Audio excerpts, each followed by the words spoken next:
Cristiano Ronaldo, vai embora Cristiano Ronaldo, mete, bateu, golo. Balotelli, Aguero!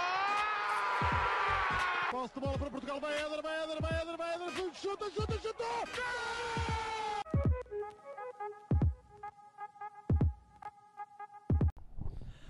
Olá, sejam bem-vindos a mais um episódio do podcast Spanenka, do Projeto 78. Estamos aqui de volta, diria em pleno, após um curto interregno pós-celebrações natalícias. Não são só natalícias, porque nós, entretanto, já gravámos mais episódios desde então, mas... Eu dei-vos aqui justificação que vocês estavam os dois a trabalhar, mas preferias dizer que tiveste férias a como quiseres. Não, é verdade, muito trabalho agora, que não vai parar, mas que esperemos que volte a dar para entrar na rotina. Tu não, Blanco, tu continuaste aqui a representar-nos em pleno. Alguém tem de carregar. Portanto, o projeto. Sim. Muito obrigado, fizeste um bom trabalho. Apesar de se notar um bocadinho a Diana, diferença. também calma, Sim. vamos ter... Notou-se um bocadinho a diferença, não é? Nas visualizações e tudo. Claro, Faltou a nossa presença, Rocha. Mas vamos então hoje falar aqui um bocadinho sobre a Liga Portuguesa, o mais conhecido Portugão. E posso começar por ti, Blanco, para comentares o que seria se calhar o jogo da jornada, o jogo de cartaz, um Sporting versus Sporting Braga. O que é que achaste deste jogo, Blanco? Mais uma vez o Braga, a equipa a jogar melhor futebol em Portugal, entre aspas. Exatamente. Sai de Alvalade com 5 na pá. Sim, em primeiro lugar, olá a todos. Antes de tudo, há uma nota prévia que até me esqueci de dar a vocês antes do episódio, mas fica aqui uma justificação que é: voltamos a competições europeias esta semana e, portanto, na teoria devia haver Europa Panenka, coisa que não há por motivos de esquecimento, sinceramente. Ontem abri a semana e tipo, é já, esqueci-me, pá, pronto. Qual coisa, isto também agora são playoffs da Liga Europa, quando os Porto jogar com o Arsenal faz esse, e depois quando passar a sério, isto não é Liga Europa, isto são playoffs, como toda a gente sabe. Portanto, passando para a tua pergunta, sim, é bom saber que o Braga, o melhor futebol em Portugal, que amassou o Sporting na Taça da Liga, como se sabe, o Artur Jorge disse que foi muito superior ao Sporting, que mereceu passar aquele jogo. Bom saber que pela terceira vez seguida que vai ao Alvalade, segunda vez seguida para o campeonato, leva 5 na pá. Portanto, e as 3 vezes com o mesmo treinador, o que também é excelente. Eu até depois fui ver o registro, e houve malta a fazer esse levantamento, o registro do Braga contra clubes grandes, desde que o Artur Jorge está lá, e só esta temporada, pá, a coisa é risível. Desde que o Artur Jorge está lá, ganha o Sporting, acho que só uma vez, que foi agora para a Taça da Liga. Empata com o Sporting umas vezes, nomeadamente o ano passado o 3-3 e este ano 1-1. Ganha o Benfica com os jogadores todos ressaca 3-0. Elimina o Benfica, mas num jogo que acabou empatado. E com o Porto acho que empatou uma vez e o resto também foi só derrotas. Surpreendentemente, esta temporada, nos 3 jogos que fez para o campeonato com o Sporting, Porto e Benfica, não marcou nenhum golo. Eu acho que foi aqui a chave da vitória para o Ruben Amorim e é isso que diferiu um bocadinho do jogo da Taça da Liga, que foi o Sporting, agora em casa, não teve medo nenhum de dar ao Braga a bola. Porque no jogo da Taça da Liga o Sporting estava sempre ali, a carregar, a tentar criar oportunidades de golo. E criou, acho que o Sporting talvez se repetisse aquele jogo ganhava, mas é a vida, isto não podemos andar sempre a adiar jogos. Já nos adiaram um, já adiaram ao Porto um, queriam que vos adiasse outro. Vamos falar disso. Mas já haveremos de ir lá. Eu acho que o Sporting criou oportunidades para ganhar, mas agora o Sporting também se apercebeu que o Braga, em organização ofensiva, e lá está, o Braga marca esse gol ao Sporting dessa Liga em transição, obrigado Gai, já agora, em que fica a marcar com os olhos o Abel Ruiz.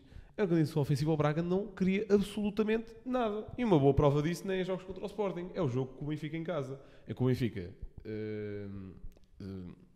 tem um expulso.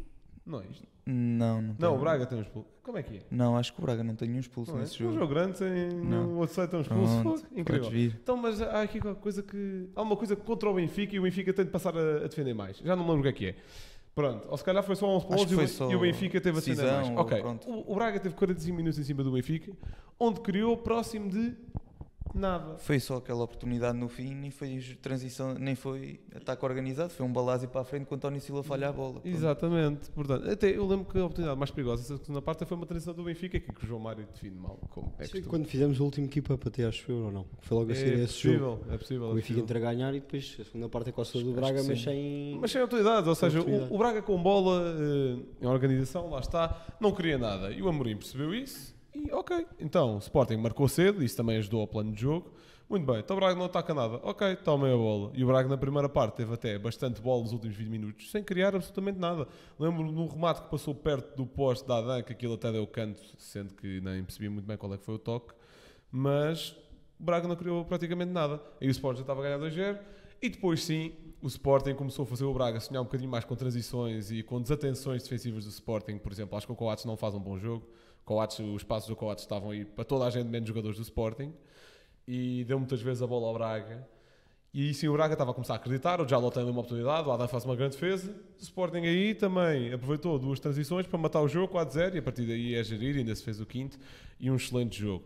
A nível individual tenho de destacar Trincão e Eduardo Quaresma, e lá está, também disse no nosso Twitter que o Amorim, a principal característica sua é não desistir dos jogadores. Isso pode se transformar em teimosia, como alguns adeptos acham, para jogar e Adam, mas também se pode transformar em paciência em Quaresma e Trincão. E neste momento está a resultar. Resulta para alguns jogadores, não resulta para outros. Eu acredito que seja uma virtude dele, porque é isso que o distingue e é isso que o valoriza, entre outras coisas. E acho que este jogo foi um bocadinho prova disso, porque esses dois tiveram bastante bem. Só uma última nota para o Braga e Artur Jorge achar que o grande game changer do jogo ia ser Chernobyl. Sim, Chernobyl que esteve no PSG e voltou, ninguém deu por ele. Mas pronto, Rocha, agora pergunto também sobre o Braga, porque não tivemos a oportunidade de fazer quase com rescaldo no jogo entre o Braga e o Porto. Concordas com isto, que o Braga com posse de bola e organização, pelo que tu também viste do Braga, achas que é fraco e que não tem grande qualidade? Não, quer dizer, qualidade o Braga tem, acho que isso é inegável, mesmo individualmente. Eu acho que lá está, falta-lhe o salto para ser um grande, e isso é o que se vem a discutir há não sei quanto tempo. Só que a questão é que há uns anos, se calhar, o Braga não tinha essa qualidade individual toda que era necessária, e agora tendo, falta-lhe a segunda parte, que é a parte da mentalidade, a parte da definição, porque o Braga realmente é uma equipa que tem os jogadores para jogar bem e disputar um top 3 do Campeonato Português. Isso acho que não há grandes dúvidas. E lá está, essas duas vertentes do que é que faz um clube grande, pelo menos em Portugal, o Braga ainda não tem tudo o que é necessário, e muitas vezes, aliás, a parte da mentalidade acaba por ser mais importante do que a parte da qualidade individual, como já se viu em vários casos, seja em qualquer um dos nossos clubes. Muitas vezes em que não existem os jogadores necessários para formar uma equipa vencedora, é a parte da mentalidade que acaba por sobressair e fazer com que essa equipa seja campeã eventualmente. Portanto, sim, eu acho que o Braga tem qualidade, mas depois lá está, chega a jogos frente aos 3 grandes especialmente, e acaba por falhar. Não consegue concretizar as poucas oportunidades que cria, e isso também porque muitos clubes pequenos, de forma curiosa até, acabam por criar pouco, mas quando vão à baliza marcam, porque mesmo acredito eu nos treinos e etc, a finalização deve ser uma parte muito importante, porque sabem que não vão ter muitas oportunidades durante o jogo. E eu acredito que o Braga já treina como equipa grande, só que ainda não joga como tal, porque chega a momentos de decisão e não concretiza, porque tanto Porto, Benfica ou Sporting, a maior parte dos jogos se calhar têm 60% de posse de bola, fazem 10 remates que sejam oportunidade de golo, não que sejam enquadrados à baliza, mas de oportunidade de golo, e concretizam 1, 2, 3, o que quer que seja, mas têm ali uma margem bastante grande para concretizar. E o Braga não só não concretiza as poucas oportunidades que tem, como não cria suficientes oportunidades para aumentar essa concretização. Porque acredito que o Braga, com os jogadores que tem, se tivesse também essas tais 10, 15 oportunidades por jogo, que se calhar nós temos, acabaria por concretizar 1 ou 2 também, mas a verdade é que contra os 3 grandes isso nunca na vida acontece. O Braga pode eventualmente ter 3 oportunidades de golo no máximo, e isso viu-se nos últimos jogos, seja contra o Porto, Benfica ou o Sporting. Ontem contra o Sporting, a única oportunidade que me lembro assim de mais perigo é a do Banza, e foi um falhanço incrível, em que ele é um remate cruzado, que tem uma boa desmarcação, um bom movimento, mas depois é um remate cruzado que sai até 1, 2 metros ao lado do poste esquerdo. E portanto lá está, essas são as tais oportunidades que se tem de aproveitar. Eu já não lembro como é que estava o resultado nessa altura, não sei se era 2-0, mas sendo, porque eu acho que foi na primeira parte ainda, se calhar relançaria o jogo, e seria um jogo completamente diferente. ainda que o Sporting tivesse essa superioridade toda durante o jogo. Mas lá está, são esses momentos que podem virar um jogo, mesmo que a inferioridade se esteja a reparar de forma tão drástica como foi ontem, acho eu. E portanto eu acho que é só esse trabalho que falta ao Braga, sinceramente, e este só é com muitas aspas porque é muito importante. Sim, Gil, deixa-me só dar uma nota aqui. Fala-se muito de que este Braga se calhar é a melhor versão do Braga na história. Isto já estou a falar enquanto clube no geral, a melhor versão do Braga da sua história, e é o que mais perto tivemos de ter um quarto grande em Portugal. Vou reduzir-me ao século XXI, que eu antes não sei. Não podia discordar mais. Dos dois pontos. Em primeiro lugar, porque se tivéssemos algum quarto grande em Portugal, foi o único que no século XXI ganhou algum título nacional de campeonato para além dos três, que foi o Boa Vista, e aí sim que batia-se ali de frente e teve aí uma boa época. E o melhor Braga da história, talvez concordo que o Salvador fez ali um excelente trabalho em termos de angariação de investimento, agora tem o próprio PSG a meter lá dinheiro, mesmo em termos de agregação de adeptos, admito que tenha havido Formação até. Formação Sim, também, está a haver um bom desenvolvimento nesse sentido. Mas, o Braga chegou a uma final de Liga Europa em 2010, 2011. O Braga foi segundo lugar em Portugal no ano anterior, se não me engano. Tudo isto, ou se calhar no próprio ano. E No próprio ano foi o disputou Porto até ao de fim. Lisboa que ganhou isto tudo. O campeonato. E lá está, isto a debater-se com equipas como Porto de Vilas Boas, Benfica de Jorge Jesus, um Sporting anda ali um bocado estranho. Portanto, muito mais mérito aí, e um Braga muito maior, ou pelo menos que metia mais medo a adversários aí. Agora, admito que em termos de clube, se calhar agora esteja um pouco mais completo, lá está, com mais investimento, mais adeptos, mas se depois passa para o plano desportivo e é menos perigoso, quartos lugares consecutivos, já não consegui ser competitivo como era na Liga Europa. O último ano em que o Braga faz uma época assim melhor na Liga Europa dos últimos tempos, se calhar é o ano em que o Amorim perde com o Rangers. Aliás, sim, eu acho que isto foi nos quartos. Acho que isto foi nos quartos, se não me engano.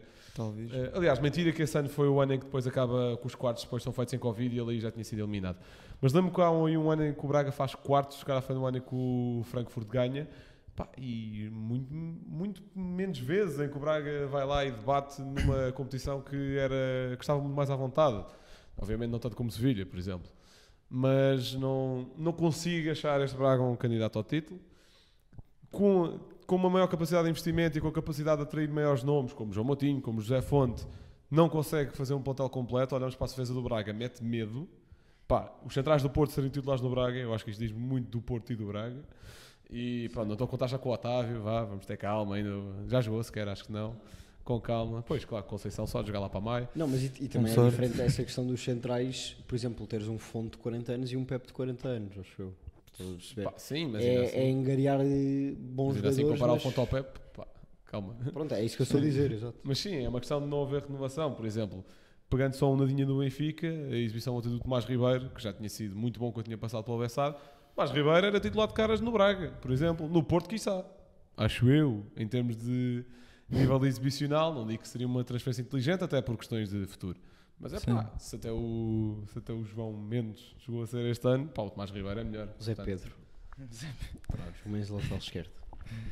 Pronto, ok. Olha, a falar da defesa. E até pegar por aí pela defesa do Braga, que falamos várias vezes como aquilo é medonho. É que não há um central que se aproveite. Na minha opinião, o melhorzinho até é o Niakate. Mas tu não achas isso? Não acho de todo. Não acho pela inconsistência.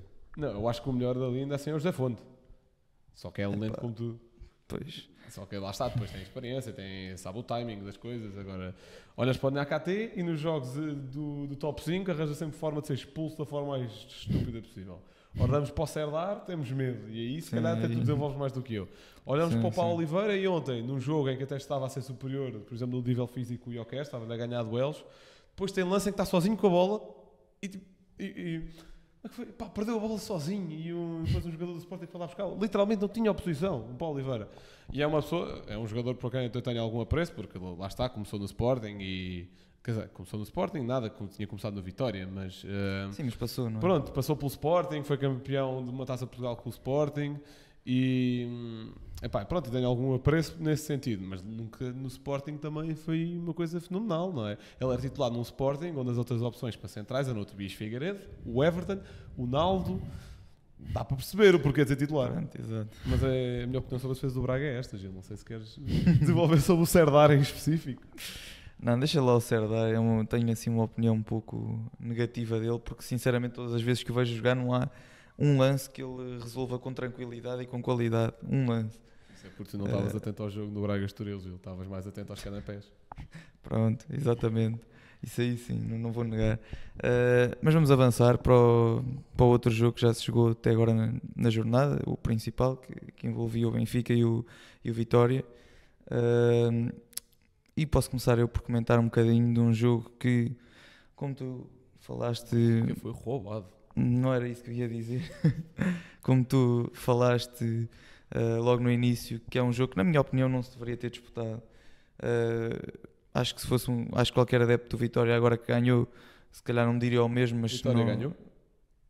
e empatou. Pronto, lá está, para mim é uma derrota do Benfica, Chuta claramente. para a verdade, Gil. Não, é que até... Deveria ter ganho o Vitória. É que até o próprio Álvaro Pacheco diz perder 2 pontos, enquanto que Roger Schmidt diz estar contente com 1.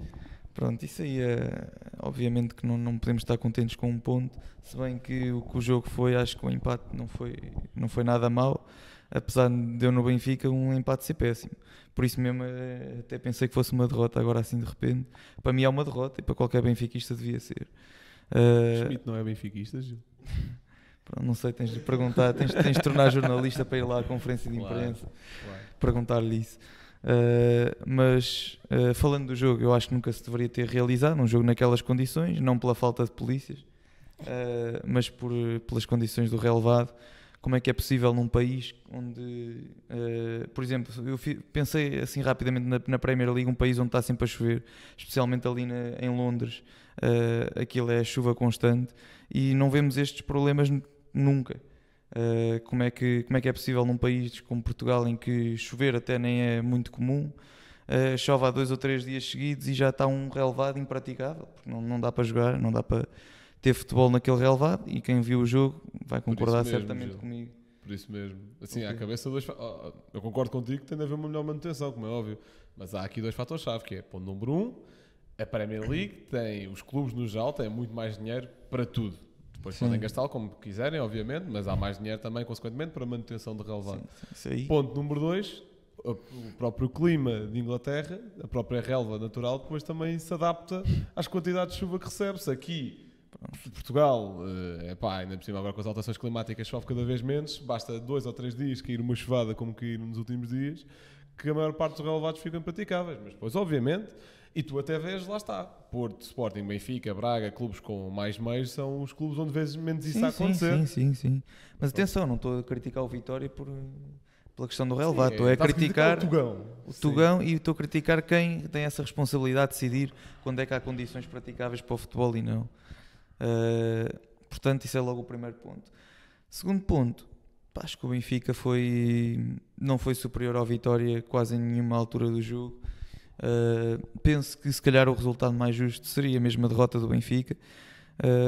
Acho que especialmente ali o segundo golo cai um bocado do céu, porque mesmo a jogar contra 10 o Benfica não estava a conseguir criar oportunidades, não estava a conseguir fazer nada. O relevado mais uma vez não ajudava, porque lembro-me na primeira parte o Benfica tentava sair a jogar com um passe curto, a bola ficava a meio caminho e a Vitória recuperava. Aconteceu 3, 4, 5 vezes. Foi para os dois lados. Sim, mas estou a dizer no início na primeira parte que o Benfica estava na parte mais danificada do relevado e então não conseguia sair a jogar. Pronto, a bola ficava constantemente presa. Claro que para o Vitória depois também não conseguia atacar, especialmente o Jota, não é? Nas alas via-se que por vezes a bola ficava presa, ele tentava driblar, não conseguia por causa disso. Pronto, é como é óbvio, dá para os dois lados, mas eu notei isso na primeira parte, que o Benfica tinha de mandar barrote para a frente constantemente porque não conseguia sair a jogar naquele canto, naquele meio campo, que era o mais afetado. Depois na segunda parte obviamente trocaram os lados e o jogo melhorou um bocadinho no sentido de o Benfica já conseguia trocar passes no seu meio campo, mas depois continuou a não conseguir criar nada no meio campo do Vitória. Portanto, acho que foi um jogo muito fraco e vou-me ficar por aqui para já. Não vou falar ainda dessa questão da arbitragem nem nada. Vou perguntar-te a ti, Rocha, o que é que achaste do jogo, se viste?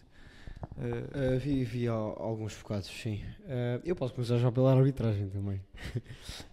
Acho que e pegando também no que nós falamos no Twitter, o Di Maria não tem nenhuma razão de queixa.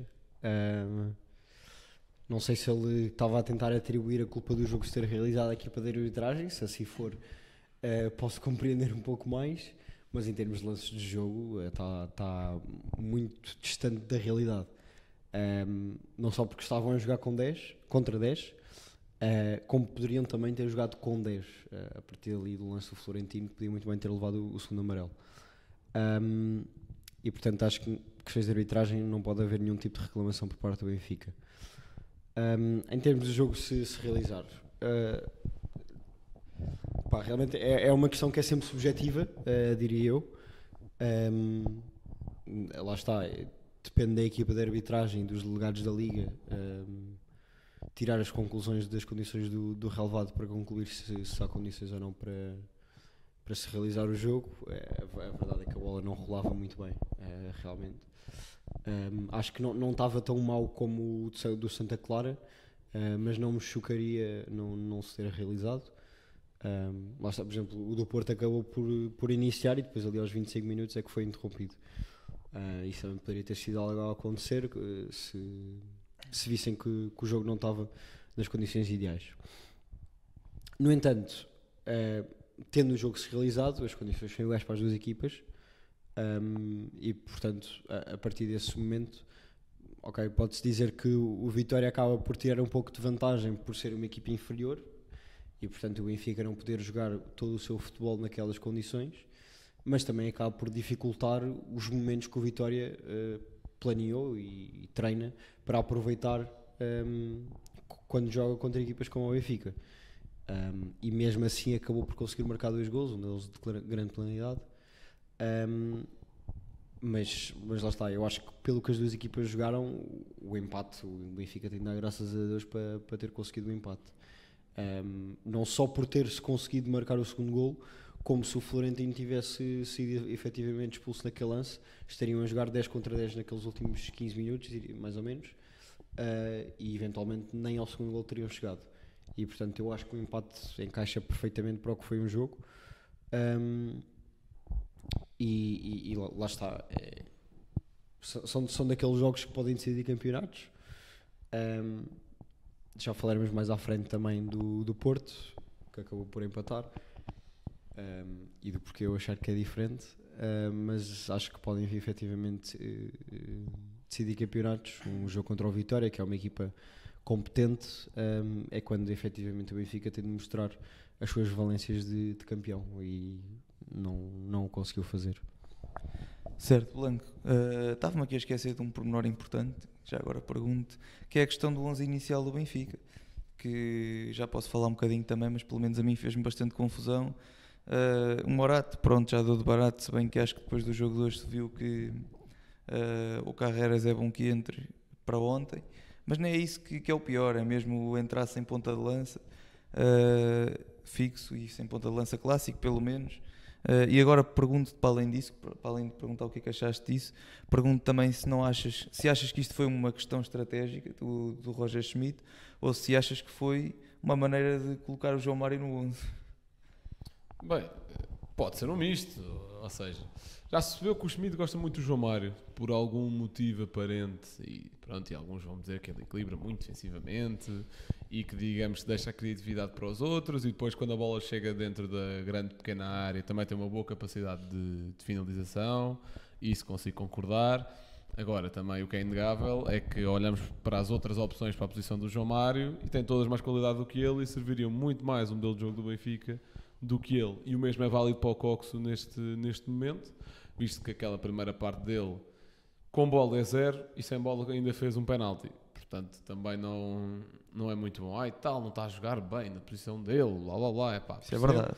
Percebo tudo, mas o menino chegou em agosto e é fevereiro, talvez períodos de adaptação já começam a queimar um bocadinho etapas. Período de adaptação teve o Artur Cabral, que assim, teve ali a partir de pedra numa função que não era a dele. Agora, o Coxo também não consegue fazer, mas a este não chamam de picanhas, chamam ao outro. Bem, tudo bem. Passando para a tua pergunta de um 11 titular, que são questões táticas ou de enfiar o João Mário à força. Pode ser os dois. Ele, por uma questão tática, pode querer alguém que equilibre mais, e neste jogo, se calhar até era mais importante do que, por exemplo, com o Vizela, onde ele sentou o João Mário, porque, em teoria, isto, tirando a chuva, em qualquer condições climatéricas... Foi com o Gil Vicente, mas sim, que ele sentou o João Mário. Isso, desculpa. Tirando as condições climatéricas, seria um jogo onde o Benfica, em percentagem, digamos assim, teria menos bola do que no jogo com o Gil Vicente, não do que o adversário, mas comparando ao Benfica do jogo com o Gil Vicente, e nessa medida, se calhar seria importante equilibrar. Mas a questão é, os outros equilibram assim tão mal para ter-se de abdicar de um jogador a atacar? É que o Benfica joga sempre com 10 jogadores, quer ataque, quer defenda, porque a atacar joga sem o João Mário, a defender joga sem o Di Maria. Portanto... Eu diria 9, porque a atacar joga sem o Morato também. Pronto, epá, tens razão. Sim, mas ainda assim, ok, compreendo, mas apesar de tudo é defesa e é diferente, há ali uma maior... Sim, está bem, a Di Maria também é avançado, ok, tens razão. Sim, portanto, a atacar com 9 e a defender com 10.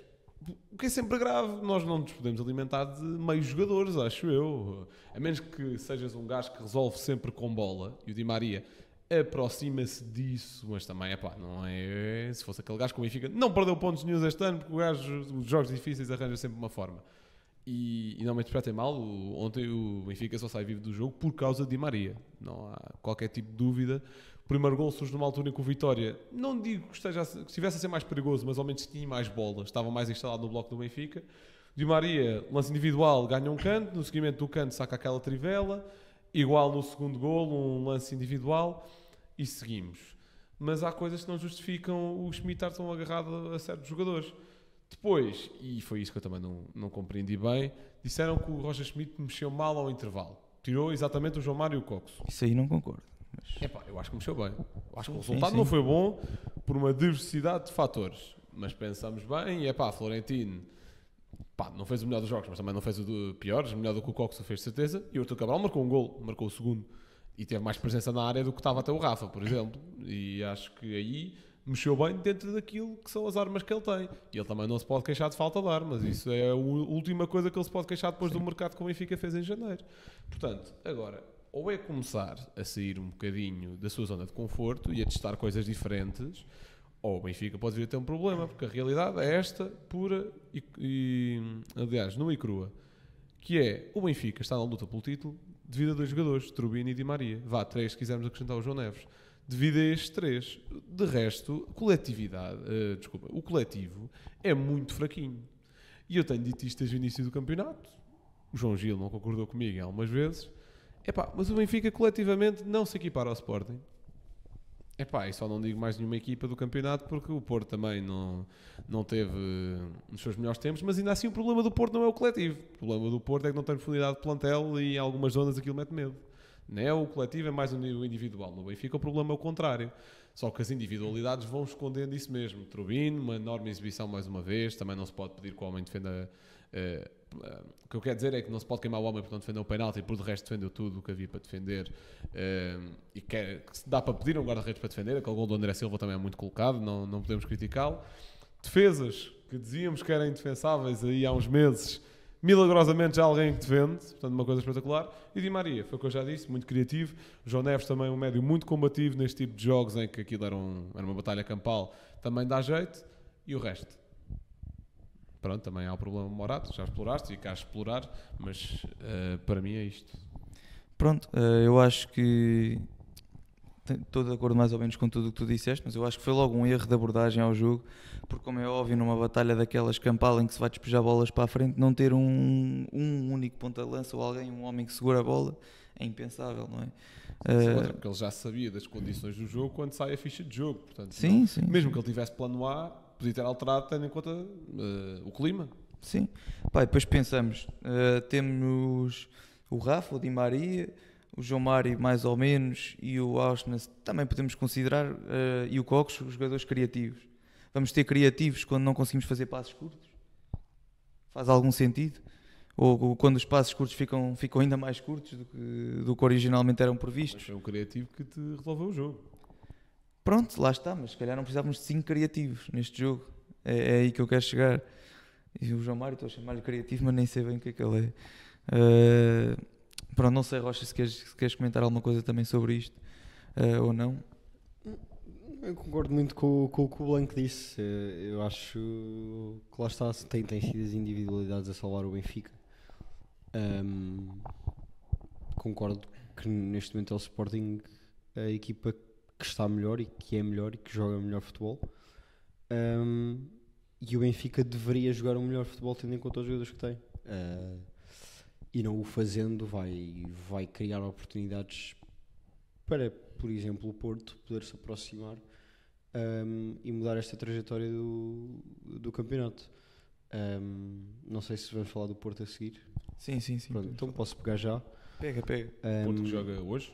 Sim, por isso Joga- vou joga- falar. joga- Estamos a gravar segunda-feira, isto está a sair amanhã. Joga hoje com o Aroca.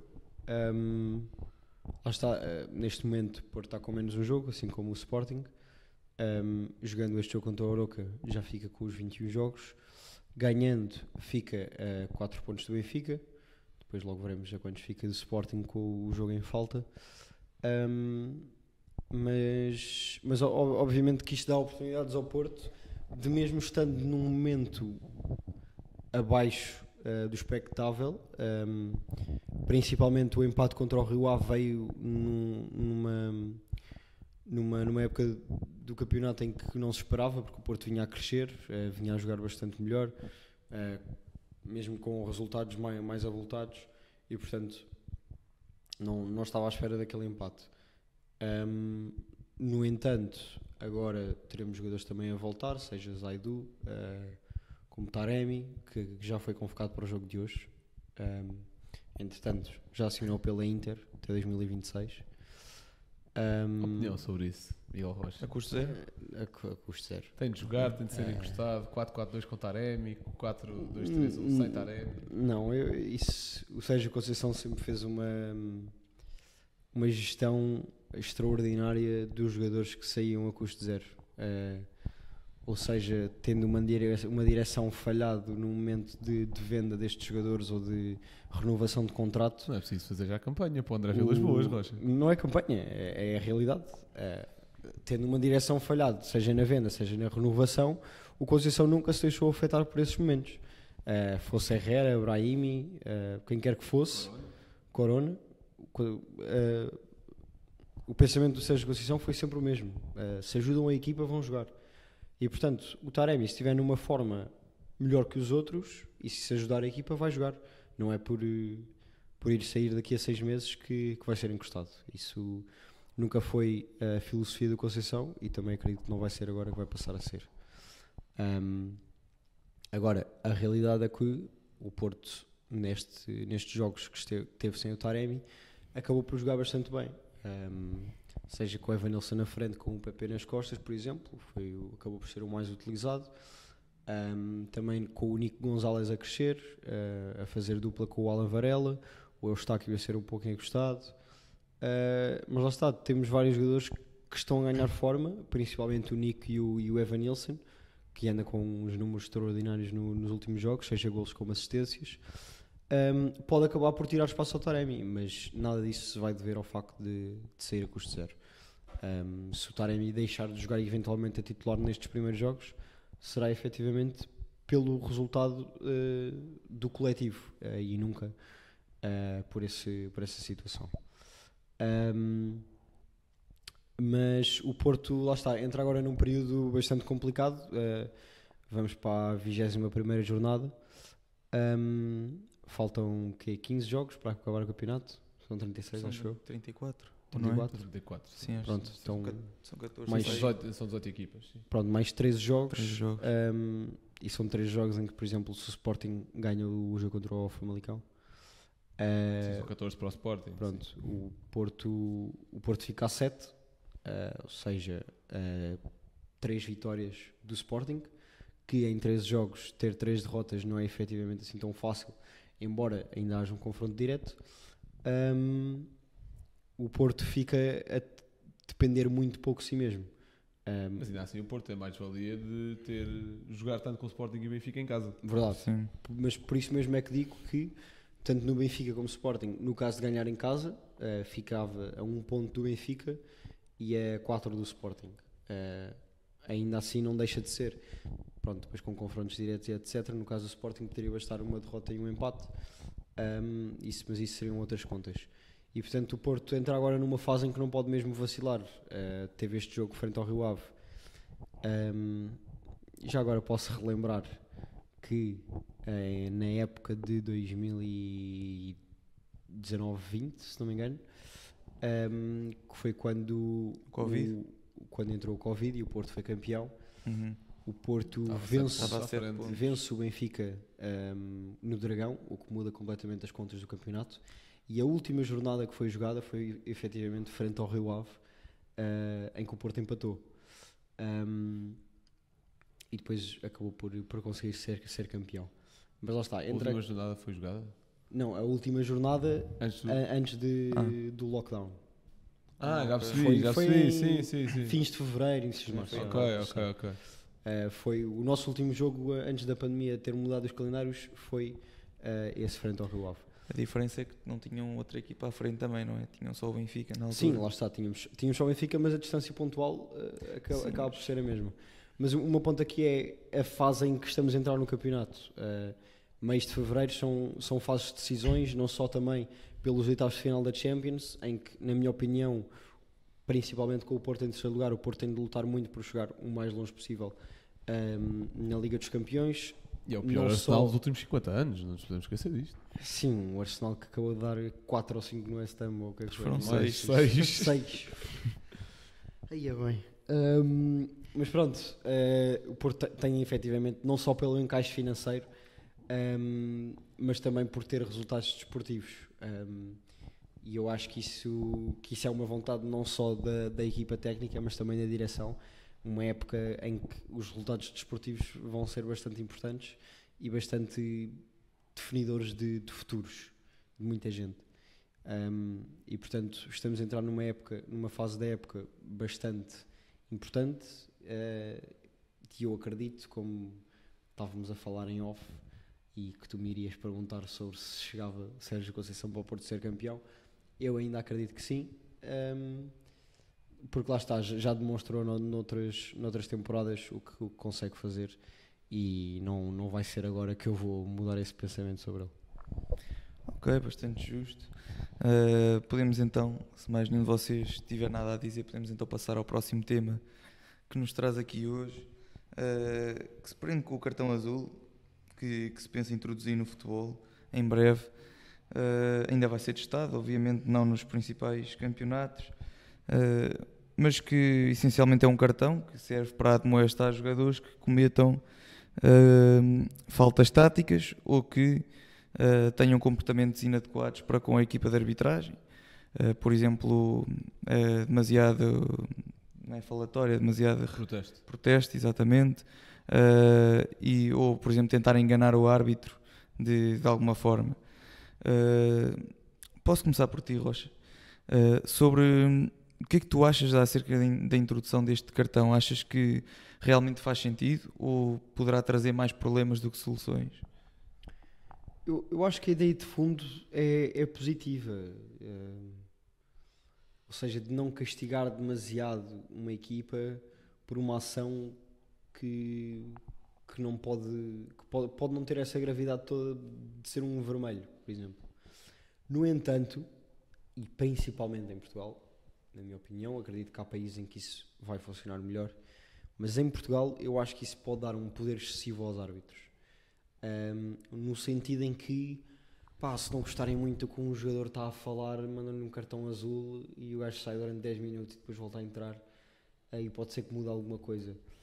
Mas acho que, principalmente na arbitragem em Portugal, é uma solução fácil para um problema difícil. Em Inglaterra, por exemplo, em que existe muito mais comunicação entre árbitros e jogadores, de uma forma também ela mais educada, e em que os árbitros gostam mais de beneficiar o espetáculo, acredito que o cartão azul não vai ser usado de forma tão displicente como em Portugal. No entanto, eu não tenho essa confiança para os árbitros portugueses. Acho que lá está, é uma forma fácil de se livrar de um jogador que anda sempre a morder os calcanhares ao árbitro. E acho que pode ser usada excessivamente durante um jogo, não havendo limite de cartões azuis, por exemplo. Sim. Isso poderia ser algo que que poderia beneficiar esta entrada desta regra, se calhar, sei lá, 2, 3 no máximo, diria eu. Acho que mais que isso já seria excessivo, porque eu posso falar, por exemplo, até do Porto. Teres um treinador como o Conceição no banco, a tua vontade é de mandar um cartão azul de 10 em 10 minutos. E portanto, e mesmo com outro tipo de jogadores, por exemplo, seja com o Otávio, por exemplo, ou até no Sporting o Nuno Santos, mas fica o Otamendi, são todos jogadores chatos. E até mesmo não sendo esses jogadores, pode haver momentos em que um jogador que até é mais calmo acaba por se passar e diz alguma coisa ao árbitro que não é grave o suficiente para levar um amarelo, um vermelho, mas que, sei lá, o árbitro saca do cartão azul e pronto, está despachada esta situação. E portanto, lá está, no exemplo do Sérgio Conceição, já existem árbitros, obviamente, que lidam com ele de forma diferente. Eu sei, por exemplo, de árbitros que falam até mesmo dentro da sua própria equipa técnica, que é, ele a mim pode-me chamar tudo o que quiser, desde que não influencie o jogo. E isso, para treinadores como o Conceição, até acaba por beneficiar o espetáculo. E se calhar esse tipo de árbitros como este não faria uma utilização excessiva do cartão azul. Mas para a maior parte, e principalmente para árbitros que já têm aquele ódiozinho ao Conceição de raiz, porque já levaram com ele em muitos jogos, é uma solução fácil, em que, se for preciso de 15 em 15 minutos, ele está a ser posto na rua para descansar um bocadinho, a ver se acalma, e depois volta. Lá está, eu acho que é uma solução fácil para um problema difícil. Não sei como é que isso iria sequer funcionar para treinadores. Vão para a bancada e passar 15 minutos estão a descer? Pois, provavelmente seria. Mas lá está, acho que é uma implementação que tem de ser mais estudada. Acho que as condicionantes estão demasiado básicas, não foi muito aprofundado o estudo sobre isto, e acho que tem de haver mais limitação a este cartão azul. A ideia é boa, mas não pode ser implementada desta forma, na minha opinião. Certo, portanto, começando pela ideia de fundo que sugere esta ideia para este cartão azul, eu acho que é muito boa, no sentido de, em Portugal há demasiado falatório com os árbitros, demasiado protesto.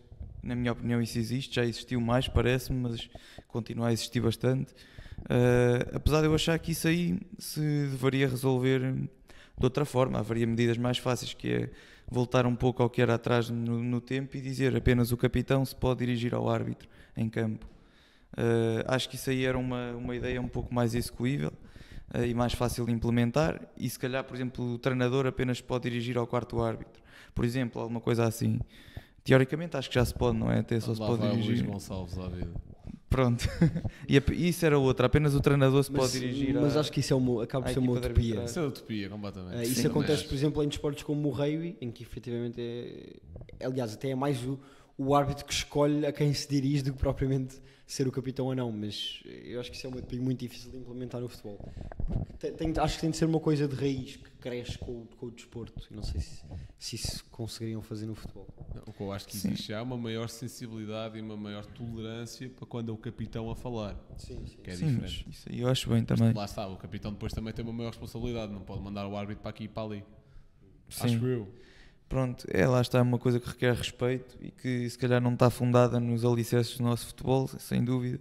Portanto, seria difícil de implementar, mas se calhar seria interessante começar a pensar nisso e os jogadores, se calhar, se começarem a levar cartões amarelos por se dirigir ao árbitro assim, com mais regularidade, também começam a aprender e a controlar-se mais. Não estou a dizer que é uma solução adequada, mas acho que era mais fácil de implementar do que um cartão azul para isso.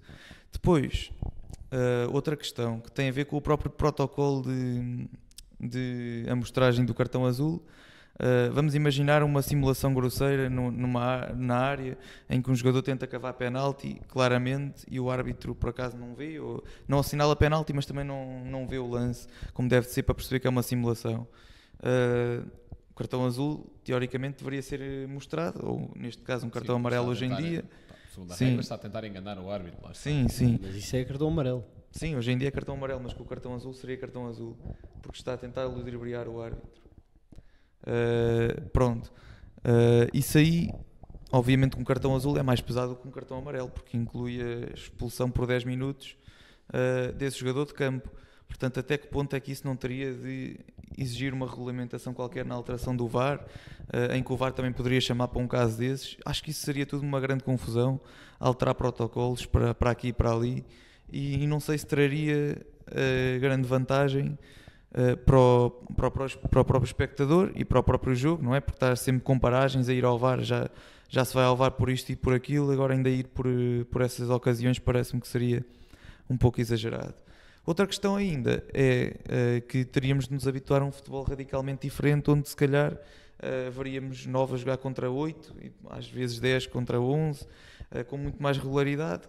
Até que ponto é que a tática no futebol não iria sair afetada com tudo isto, não é? Não sei. Daí eu achar que tem de haver limitações no número de cartões azuis que se pode dar por jogo também, para não haver do nada um jogo de futebol de 9 contra 7 ou 10 contra 7, que seria absurdo. Pois, Blanco, o que é que tu achas de tudo isto?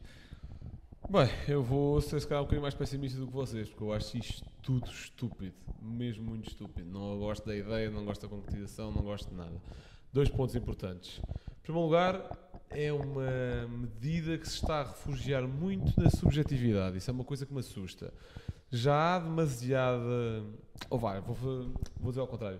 Já há muito pouca uniformização de critérios nos vários campeonatos, o que já é perigoso. Portanto, se eu neste jogo apanhar com um árbitro, quero deixar tudo seguir e qualquer contacto, enquanto que o meu rival, no jogo com a mesma equipa, que vai jogar o mesmo estilo de jogo, apanha com um gajo que dá cartão amarelo tudo o que é contacto, obviamente que isso vai condicionar e mete em causa ligeiramente a verdade desportiva.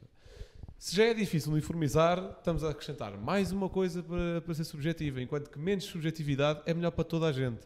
É melhor para adeptos, é melhor para clubes, é melhor para os árbitros que estão mais protegidos, dizem, olha, foi a regra, eu só cumpri, não tenho culpa. Esta é a primeira. Em segundo, acho muito estúpido estarem a querer, de alguma forma, castigar aquilo que é a falta de tática, que é só uma coisa importantíssima no futebol cada vez mais intenso que nós temos e cada vez mais tático e se calhar com cada vez menos espaço para devaneios técnicos, e é por isso também há cada vez menos números 10 de raiz, mas isso é outra história. Num futebol cada vez mais intenso, a falta tática é importantíssima. Por exemplo, com este cartão, se calhar o Atlético do Simeone é de divisão. Qualquer falta, um gajo vai para a rua, man, que é a equipa mais, lá está, mais raça, mais garra de todas. Em Portugal, o Porto utiliza mais esse estilo de jogo, até digo na Europa, se calhar não usa tanto em Portugal.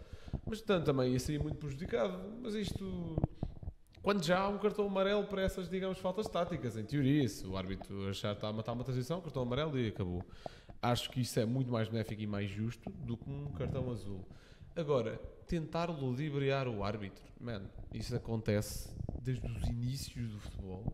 É uma coisa que é valorizada no sentido de esperteza e acho que tem de ser, de alguma forma, essa manha tem de ser preservada aos poucos, porque eu sou a favor do VAR, obviamente, acho que vai melhorar muito a verdade esportiva, mas também vai tirar um bocadinho aquilo que é o espaço para enganar os árbitros. O que é bom, eu prefiro que o futebol seja justo. Agora, dentro daquilo que já são regras justas, acho eu, neste sentido, há muita coisa que se pode alterar nas regras de arbitragem, isto não acho de tudo. Estamos a tirar ainda a única componente de esperteza dos jogadores. Então, para isso, mete, sei lá, e limita os jogadores a nível tático, limita os jogadores a nível de inteligência, de quando ter de atacar a bola, quando não ter. Acho muito parvo, acho que não faz sentido nenhum. Acho que todas estas novas regras nos últimos anos têm sido surgidas e testadas é das mais estúpidas. Entre isto e o tempo cronometrado, eu prefiro 1000 vezes o tempo cronometrado e acho que isso já é estúpido. Não concordo nada, não gosto. Se querem o cartão azul, vão ver, ok. Muito bem, palavras fortes e assertivas. Pronto, eu concordo com tudo aquilo que vocês disseram. Não sei se têm mais alguma coisa a acrescentar sobre este tema. Se não, Blanco, podes seguir com o teu facto. O facto é que há 35 anos que o Vitória Sport Clube não tinha um aproveitamento de pontos tão elevado à 21ª jornada da Liga Portuguesa. Portanto, tinha 73% de aproveitamento em 88-89 e 63% em 23-24. De relembrar que neste momento está em igualdade pontual no mesmo número de jogos que o Braga. Tem ambos 40 pontos em 21 jogos. Se tivesse ganhado ao Benfica, até tinha ultrapassado o Braga. Isto tudo para destacar o belo trabalho de Álvaro Pacheco no Vitória. Nós até criticámos muito a sua saída do Estoril, mas era mais numa do ponto de vista do Estoril. E depois até eu e o Rocha e o Rodrigo Coimbra, quando estivemos aqui a falar batemos um bocadinho sobre isso, que foi uma coisa que se calhar todos acabaram por ganhar, mas porque o Estoril foi uma final de taça para eles, é incrível, e o Álvaro Pacheco encontrou um contexto muito bom para crescer e aplicar o seu modelo de jogo. Mas ainda assim acho que na altura foi estúpido, porque não sabias o que ia sair do Vasco Seabra, mantenho essas palavras. Acho o Álvaro Pacheco um treinador mega competente, fico bastante contente com o seu trabalho no Vitória. E lá está, também não posso deixar de comparar isto com o Braga, porque investimento, melhor futebol em Portugal nos últimos anos, aparentemente. Sim, eu acho que Está com mesmo pontos do Vitória, que trocou o treinador à primeira ou à segunda jornada. Acho que a maior parte dos adeptos acaba de não ter essa noção que neste momento o Vitória está com os mesmos pontos que o Braga. Pelo que se fala e que se falou durante toda a época do Braga, se calhar nem se diria que era o Vitória que estava a seguir ao Braga. Estás a perceber? E portanto acho que sim, estou como tu, é de valorizar o trabalho do Álvaro Pacheco. Sim, e se valorizamos e dizemos que o Braga tem uma maior capacidade de atrair talento e com mais nome, é verdade, também temos de falar do Vitória, porque naquilo que é o plano deles, que neste momento acho que é tentar ser o primeiro dos últimos, digamos assim, o primeiro a seguir a 3 grandes, entre aspas, e Braga, nesse plano, bastante bom, porque conseguem atrair jogadores como Tomás Ribeiro, tinha sido um dos destaques da Liga Portuguesa, foi lá para fora, não sei muito bem fazer o que é para o Grasshoppers, estás aí perdido, muito bem, vamos buscar-te. Ricardo Mangas, estava num Boa Vista, meio que perdido, passou por França, excelente lateral, vamos buscar também.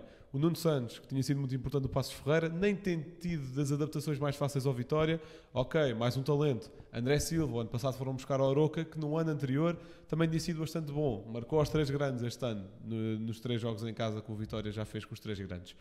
Muito bom, acho que... o Jota, exatamente. Dos maiores destaques quando o Casa Pia sobe divisão, teve ali um ano difícil de adaptação, o ano passado, também muita instabilidade no Vitória. Agora está a encontrar o seu melhor futebol. Acho que a construção do plantel está cada vez melhor. Agora falta uma coisa, falta é não perderem com qualquer tipo de pedreiros que vos apareçam num playoff de Conference League, por favor, que também nos dava jeito os pontos. Mas Rocha, o teu momento cultural. Bem, como é a primeira vez que estamos a fazer isto durante este período, vou fugir um pouco ao desporto e vou recomendar a toda a gente que se informem e que estejam a par da política portuguesa. Mas tens mais episódios até dia 10 de março, Rocha. Eu sei que tenho, mas acho que é a minha primeira oportunidade desde que os debates começaram e acho que é importante iniciar, ou melhor, começar a ver estes debates desde o início, até porque eles não duram até muito tempo, é mais uma semana e meia, acho eu. Portanto, comecem já a vê-los, informem-se para terem um voto consciente, de saberem em quem estão a votar, em que propostas estão a votar, para depois também não terem razões de queixa de forma não fundamentada. Acho que isso é importante e que devemos todos fazer. Gil, o teu comentário. Certo, já vos tinha dito em off no início, hoje não trago um comentário em si, trago um acontecimento que marca qualquer um que tenha visto, que aconteceu ontem no estádio do Vitória, que foi a homenagem ao Mickey Feer no início do jogo. Acho que foi uma homenagem muito bonita e merecida. Foi colocada uma coroa de flores pelo capitão do Benfica, Otamendi, no local onde Feer tinha sucumbido há 20 anos, e tocou-me, apesar de eu não estar lá para ver nesse momento, toca a qualquer um, penso eu, que tenha visto. E já agora de salutar também o comportamento dos adeptos do Vitória a aplaudirem aquele momento, e foi de facto carregado de simbolismo, e é assim que acabamos o programa. Muito obrigado a todos por terem visto, um abraço e até para a semana.